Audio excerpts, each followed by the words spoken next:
नमस्कार जोहार। ही चलते हैं झारखंड की ताज़ा खबरों की ओर, लेकिन उससे पहले अगर आपने अभी तक इस चैनल को सब्सक्राइब नहीं किया तो कर लें, जिससे कि आपको झारखंड की ताज़ा खबर रोजाना मिलती रहे। पहली और बड़ी खबर, झारखंड के 6 से लेकर 12 साल के 43 लाख बच्चों को लगेगा वैक्सीन। झारखंड में 6 से 12 साल तक के बच्चों को कोरोना के खिलाफ टीकाकरण किया जाएगा।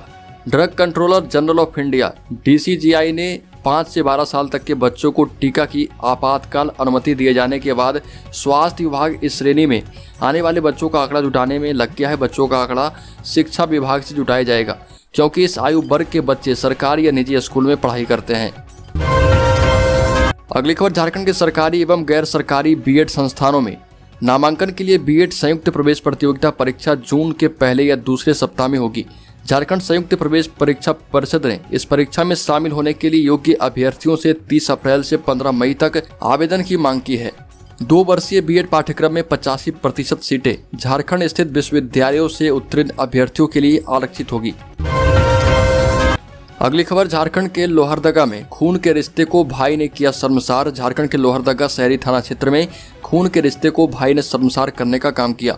युवक ने अपने घर में ही 2 सगी बहनों को हवस का शिकार बनाया। आरोपी का नाम हुसैन अंसारी है और वो अपने 2 सगी बहनों के साथ पिछले 3 सालों से दुष्कर्म की घटना को अंजाम देते आ रहा था। महिला थाना प्रभारी जोशीफा हेम्ब्रम ने मीडिया को बताया कि पीड़िता की मां ने पुलिस को दिए आवेदन में स्पष्ट किया है कि लोहरदगा शहरी क्षेत्र के युवक हुसैन अंसारी ने अपने सगी 2 बहनों को हवस का शिकार बनाया। इसके बाद उसके साथ अश्लील हरकत करते हुए दुष्कर्म करने का प्रयास किया है। अगली खबर, झारखंड में बिजली काटने का भय दिखाकर साइबर फ्रॉड कर रहे ठगी। एक तरफ भीषण गर्मी की आफत और दूसरी ओर साइबर फ्रॉड का जाल। झारखंड में साइबर फ्रॉड गर्मी में बिजली की किल्लत से छटपटा रहे लोगों को अपना शिकार बना रहे। जमशेदपुर में बिजली काट देने की धमकी देकर कई लोगों को निशाना बनाया गया है। उन लोगों के खाते से रकम उड़ा ली गई। सर्वाधिक ठगी 4770 लोगों के साथ हुई। आदित्यपुर के कल्पनापुरी निवासी सुनील कुमार गुप्ता के बैंक खाते से साइबर ठगों ने बिजली काटने का भय दिखाकर 4 लाख रुपए की निकासी कर ली। अगली खबर, झारखंड के 209 प्रखंडों में खुलेंगे PM जन औषधि केंद्र। लोगों को सस्ती दर पर गुणवत्तापूर्ण दवाएं उपलब्ध कराने के लिए झारखंड के 209 प्रखंडों में प्रधानमंत्री भारतीय जन औषधि केंद्र खोले जाएंगे। प्रधानमंत्री भारतीय जन औषधि परियोजना के तहत कार्यान्वयन agency pharmaceuticals and medical bureau of India ने इसकी प्रक्रिया शुरू कर दी है। अगली खबर, झारखंड के सरकारी स्कूलों की विद्यालय प्रबंध समिति का वार्षिक शैक्षणिक कैलेंडर जारी कर दिया गया। स्कूलों में जहां हर महीने 25 तारीख को विद्यालय प्रबंध समिति की बैठक होगी, वहीं हर 3 महीने पर पेरेंट्स टीचर मीट का आयोजन भी किया जाएगा। झारखंड शिक्षा परियोजना परिषद ने इसकी अधिसूचना जारी कर दी है। अगली बड़ी खबर, JSSC नियुक्ति में अब 10वीं और 12वीं की अनिवार्यता के खिलाफ हाईकोर्ट में जो सुनवाई हो रही थी वो टल गई है। सुप्रीम कोर्ट के वरीय अधिवक्ता मुकुल रोहतगी के कोरोना संक्रमित होने की वजह से समय की मांग की गई थी, जिसे अदालत ने मान लिया है। मामले की अगली सुनवाई 11 मई को होगी। रमेश हांसदा की ओर से दाखिल याचिका पर SN प्रसाद की कोर्ट में सुनवाई की गई। सरकार की ओर से पक्ष रखने वाले मुकुल रोहतगी कोरोना संक्रमित हो गए, इसलिए हाईकोर्ट की सुनवाई में ये देर हुई है। अगली बड़ी खबर, राज्य के पूर्व मुख्यमंत्री बाबूलाल मरांडी ने हेमंत सोरेन के भाई बसंत सोरेन पर बड़ा आरोप लगाया और कहा कि बसंत सोरेन को हर दिन 1 करोड़ रुपए चाहिए, नहीं तो उनको नींद नहीं आती है। साथ ही हेमंत सोरेन पर जुबानी हमला करते हुए कहा कि हेमंत सोरेन को लेकर बात हो चुकी है, उन्हें त्यागपत्र दे देना चाहिए, अन्यथा उन्हें बर्खास्त कर दिया जाएगा। राज्य में बिजली संकट, पानी संकट और नौकरी संकट से त्रस्त जनता अब इस सरकार को नहीं झेल पाएगी। जब सरकार मूलभूत सुविधा भी उपलब्ध नहीं करवा पाएगी तो इस सरकार को सत्ता में रहने का कोई हक भी नहीं है। अगली बड़ी खबर, जयराम महतो ने बड़ी चेतावनी दी और कहा कि राज्य के हित में अगर नीति नियम नहीं बनती है और जनता अगर कहती है तो हम हथियार भी उठा लेंगे। जयराम महतो ने कहा कि हथियार उठाने के बाद अगर सीने में गोली भी दागी जाती है तो उससे हमें कोई दिक्कत नहीं है। हम वैसे राज्य में बचकर क्या कर लेंगे जहां हमें नियोजन नहीं मिलती है, सड़क पर उतरने के बाद न्याय नहीं मिलता है, हम ऐसे राज्य में क्या कर लेंगे। जयराम महतो ने कहा कि शांत रहकर कुछ होने वाला नहीं है, आवाज उठाना ही होगा, वरना झारखंडियों की दुर्दशा तय है। अगली खबर, झारखंड पंचायत चुनाव में OBC आरक्षण की सुनवाई नजदीक है और इसी दिन फैसला होगा कि झारखंड पंचायत चुनाव में OBC को आरक्षण मिलेगा या नहीं, और ये तारीख है 4 मई।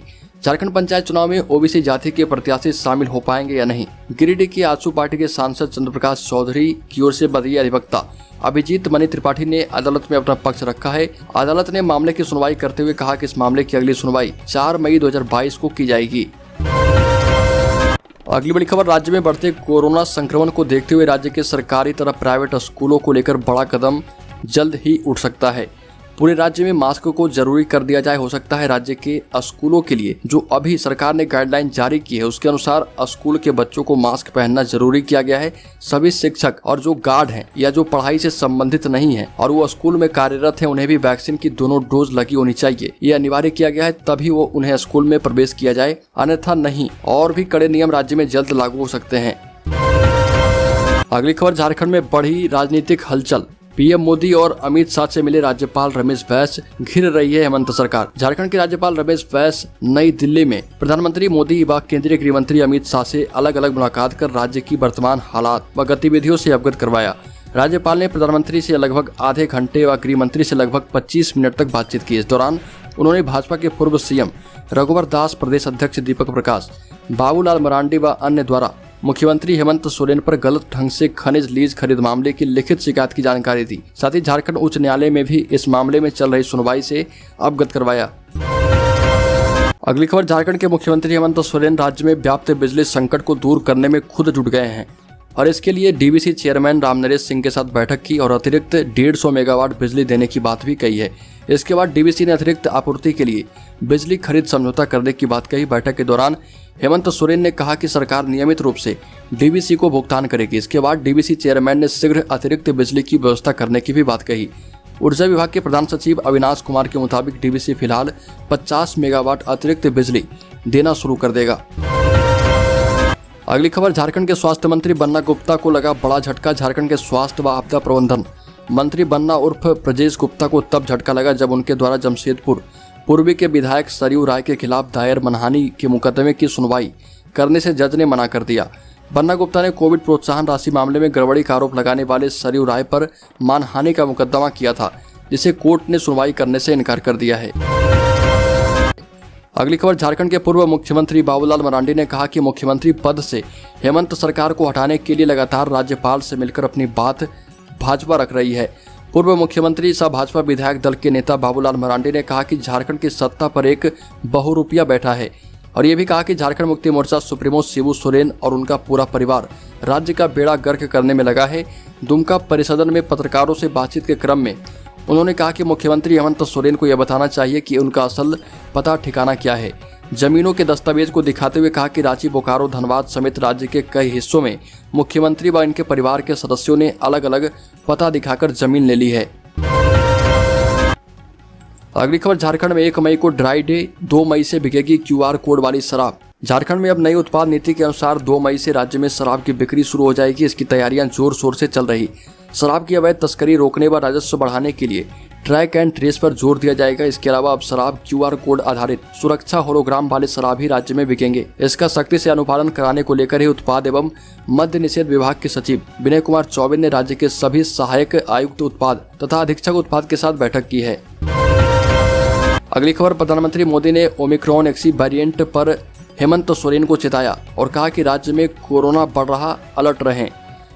राज्य के सभी मुख्यमंत्रियों के साथ दोपहर 12 बजे वीडियो कॉन्फ्रेंसिंग के जरिए संवाद किया गया। देश में कोरोना की चौथी लहर आने के बाद प्रबल संकेतों के बीच पीएम मोदी ने कोरोना वायरस संक्रमण से निपटने की तैयारियों के बारे में सभी सीएम को अलर्ट किया और कहा कि राज्य में तैयारियां पुख्ता करें।